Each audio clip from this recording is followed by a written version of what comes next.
Terima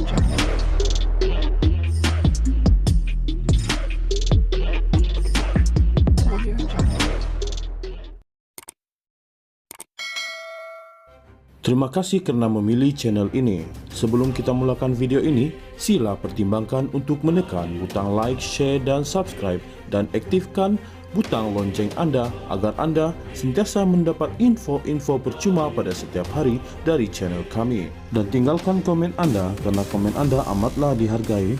Terima kasih.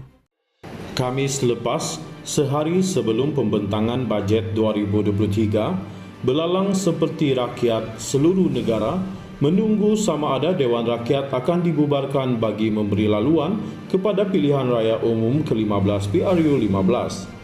Desas-desus pembubaran dilaporkan hampir semua media dan tular dalam media sosial. Ditokok lagi jadwal majlis menghadap Perdana Menteri ke atas yang di-Pertuan Agong Al-Sultan Abdullah Riayatuddin Al-Mustafa Bilal Shah di Istana Negara.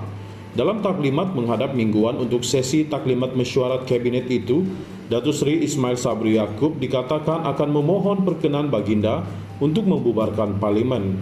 Namun jangkaan itu tak jadi kenyataan apabila Istana Negara dalam kenyataan di Facebook pada malamnya memaklumkan Seri Paduka berkenan menerima menghadap Perdana Menteri untuk taklimat pra-kabinet. Menurut kenyataan itu, mesyuarat pra-kabinet antara aktiviti mingguan atau rutin utama baginda untuk berbincang dan bertukar pendapat bersama Perdana Menteri berkenaan urusan dan isu berkaitan kerajaan.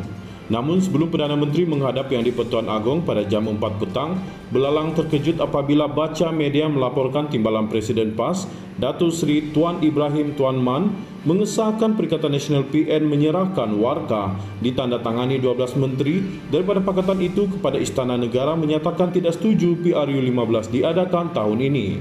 Ada yang kecewa, tak kurang ada juga yang lega.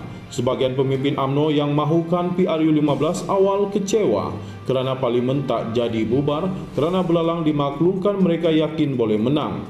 Risikan kata BN boleh menang PRU tahun ini. Ada kawan-kawan belalang dalam UMNO berkata, laporan cawangan khas atau SB dan pasukan intelijen tentera menunjukkan BN boleh menang kalau PRU 15 diadakan tahun ini. PN, PAS dan PH tentu paling lega sebab mereka tak mahu bubar tahun ini untuk menumpukan pada pemulihan negara dan membantu rakyat selain menghadapi banjir musim tengkujuh sekarang.